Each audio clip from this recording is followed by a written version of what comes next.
Catus, Maximus here. Just a little quick review of this 10-piece Blue Point Rex 10 spiral extractor set. This is an internal extractor set, sometimes called pipe extractors because they're multi-spline with, and of course they do have a slight taper.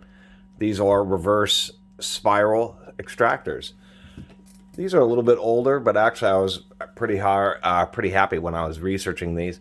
That some people actually had some better luck with these Blue Points just because the extractors are made out of harder steel, and that's kind of what I noticed. Say these Hansen set. This is a Hansen Master set. These would be considered much more modern spiral extractors, but one of the big issues with these Hansens, and I personally run into them and replaced a few, is how they seem to be just a little bit soft. And when you thread them in, it really kind of smashes them up, and they can only be used just a few times. My understanding, after doing a little research, is they've transitioned to being softer because one of the issues with extractors, and of course extractors aren't a perfect tool. The reason these are called pipe extractors is because they have a pretty narrow stout. They can, of course, be used with any other bolts, but more traditional bolt extractors would be pretty long, and this is a set of chrome vanadium OEM tools ones, which are very steep spiral angle, and I've actually liked these because they're much stronger. That's kind of the deal with these older Blue Points. One of the odd things about them is that these four smaller sizes aren't one piece, but you can see that they're actually a machined extractor that's been press fit into a socket body.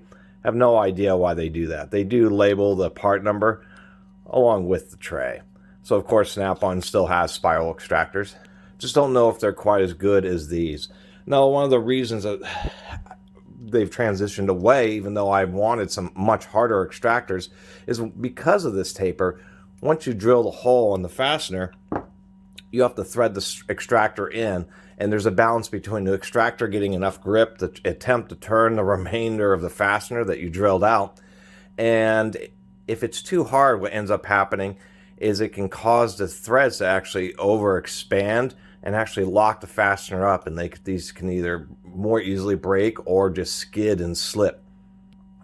But what I've found, at least in the situations where I've extracted fasteners, is they tend to be harder bolts, and many times with these softer extractors, they end up just slipping inside the bolt rather than getting enough grip. And that's really the problem with extractors, is you really do need multiple sets.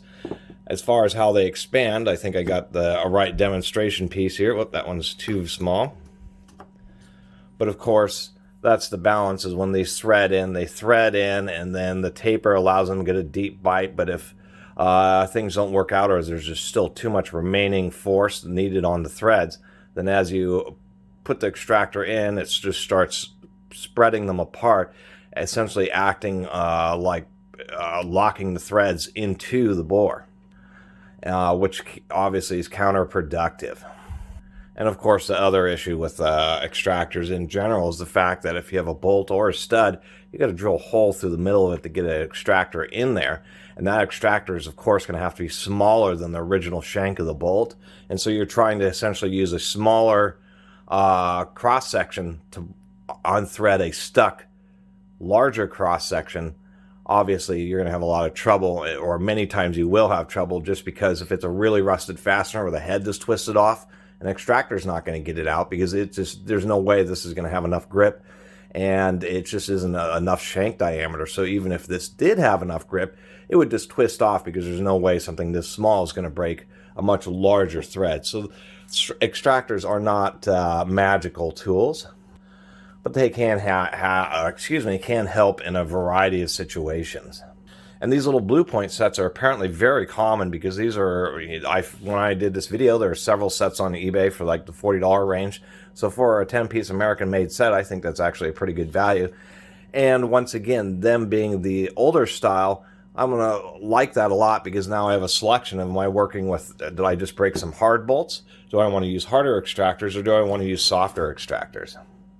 And I really wish more manufacturers would kind of make that distinction. Kind of like how these OEM tools ones are definitely harder because they're chrome vanadium tool steel.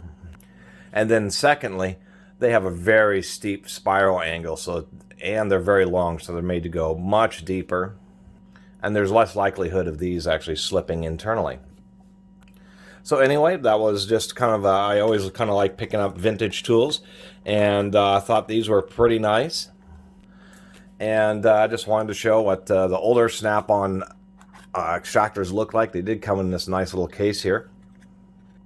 And the fact that there's actually a more legitimate reason to collect these up is because these spiral extractors tend to be harder than more modern ones.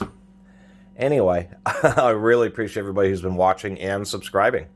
And if you haven't subscribed, please do. Until next time, Catus Maximus out.